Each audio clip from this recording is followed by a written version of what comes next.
Even though people know that high cholesterol is bad for their health, a new survey finds that less than half of the people openly communicate with their healthcare provider for the challenges they face with their statin treatments. So how do you get people to follow their doctor's orders? Here now with the survey results and insights around what's being done to buck that trend, our cholesterol specialist, Dr. Eliot Brinton, president of the Utah Lipid Center, and heart attack survivor and heart health advocate, Eliz Greene. Doctor, if people know that high cholesterol is a serious health problem, why is it they're stopping taking their medications?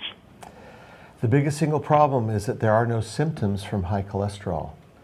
You don't feel poorly. You take your statin, you will not feel any better. You may even feel a bit worse. You might have some muscle aches or weakness. It's hard to keep taking a statin. You've taken it for 3 months, maybe even a year. Now you think you should be done. Statin can't work unless you take it.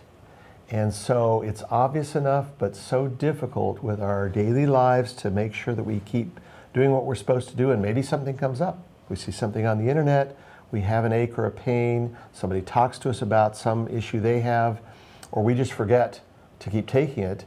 And so we have to be talking with our doctor, especially when there's any concern. This survey is so important because it showed that only 1 out of 5 patients were told that there's more than one statin.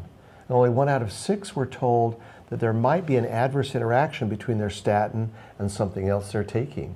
And the statins differ in their interaction with other medications.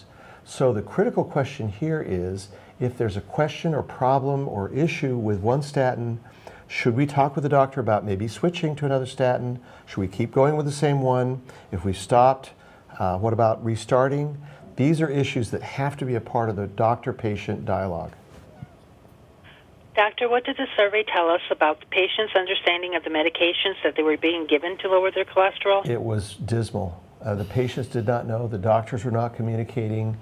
Patients just had no clue that, that these were issues, that there was a different way to treat with different statin, that different statins had different tendency to have these adverse interactions with another medication. One of the things that we have to do is to tell the doctor what we're taking. The doctor is not going to know everything else we're taking, especially over-the-counter dietary supplements. Bring in that little grocery bag. Make sure that somebody in the office makes a listing of what's in that bag, because any one of those things can interact with the statin. Most people on a statin actually are taking at least 1, if not 2 or 3 medications that will potentially interact adversely with the statin they're taking. Doctor, what's being done to help people stick with their treatment? Well, we're delighted to be partnered with Kowa Pharmaceuticals America in this little PR campaign for the patients. It's called Take Cholesterol to Heart, and there's a website, takecholesteroltoheart.com. And what this does is this gives us a great little video. Regis Philbin and his wife Joy, true story. Regis was having high cholesterol, was on a statin, had heart disease, had a problem with the statin, had to talk with the doctor about switching to a different statin, now successfully on that second statin. Very important story, very memorable. I think has a lot of carries a lot of weight with all of us out there that have watched Regis and Joy and know them and like them. And then there are things for diet, lifestyle. There's a little survey the patient can type in a couple of answers, get a printout.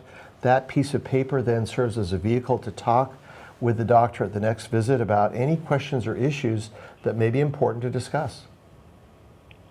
Thank you. Eliz, can you tell us your story?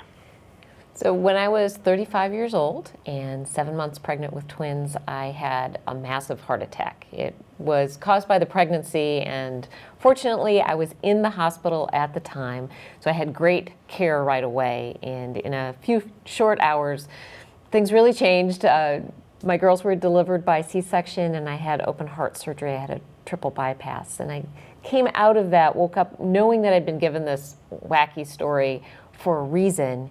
And since then, for the last almost 2 decades, I've traveled the country encouraging people to pay attention to their heart health. And I know Dr. Brinton would agree with me that our risk factors are so important to managing our heart health and avoiding a heart attack or stroke. And cholesterol is one of those major risk factors for heart attack and stroke, which is why I'm so delighted to be part of this campaign.